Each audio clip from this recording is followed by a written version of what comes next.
Already going to be doing a review on these CyberPowerPC Gamer Supreme Gaming Desktop. God, I want to know who names these things. Like, before it was just codes, but now they're actually giving it names, but they're pretty much all the exact same. But anyways, it's $1,000. It comes with an AMD Ryzen 7 3700X, 16 gigabytes of RAM, AMD Radeon RX 5000 XT, and 1 terabyte SSD. That's a huge deal. 1 terabyte SSD is at least $100. Uh, it also comes with a liquid cooler with a push pull going on, so that means there's a fan in the back, fan in the front, and it's sucking air and pushing air, so it's getting a decent amount of airflow to get the hot air away and allow cool liquid to go back through, spins around, goes out, and then gets shot out. And it will keep doing that. It almost works like a car radiator. The case isn't bad, like I said in the last video. I don't mind it. I like the look of it. I think it looks cool, black and white, rather than one or the other. Has multiple fans for up top. The only downfall is there's not very much airflow. That's about it. And I'm not sure if this is glass or if it's plastic. I'm gonna assume it's glass by the looks of this, but sometimes I get tricked and it could be plastic. The difference is plastic holds heat a lot more than glass. So if you have two PCs that are identical, both using, let's say, the Corsair case, one for an extra $10 comes with a glass side panel, and then the other one comes with a plastic one. If they're both the exact same components running at the exact same time, the plastic one, the side of it, it gets very, very warm to the touch, while the glass stays the same temperature. So getting an actual glass case is always usually better, unless the case that it's in is massive and has more fans to allow in, because usually glass cases that are massive that can allow multiple fans usually cost a lot more money because the glass was expensive to put onto the side.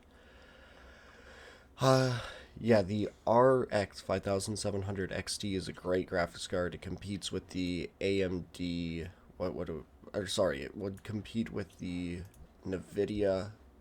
I would probably say it would compete with the Super 2070 Super. Let's just see. 5000 XT versus 2070 Super, because I know that it beats the 2070 in most games, or it should. So I'm pretty sure that it's a pretty close competitor. Yeah, yeah. Well, the 2070 still blows it out of the water. So yeah, it's the RTX 2070 regular would be more of a closely matched. It gets decent FPS on like every game you throw at it, so that's pretty good. Hopefully you don't get a blower fan. The AMD's blowers are so freaking loud.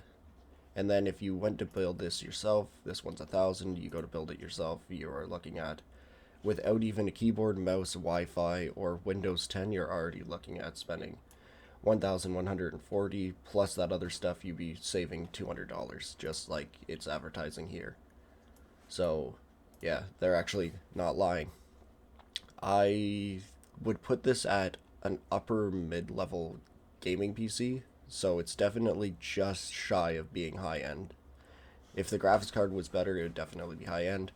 I would have liked to see for a cheaper price of $100 off, coming with a Ryzen 5 3600 rather than the AMD Ryzen 7 3700, and the reason being is the 3700 doesn't really help you much in gaming.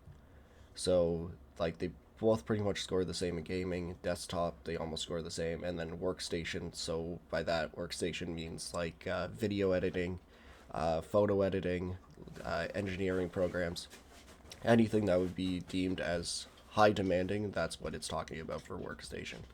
So it definitely gets a lot higher for that. I'm so sorry about my dog. It's like he knows when I'm recording. He's like, I'm just gonna chew everything in the house and make as much noise on my bed as possible.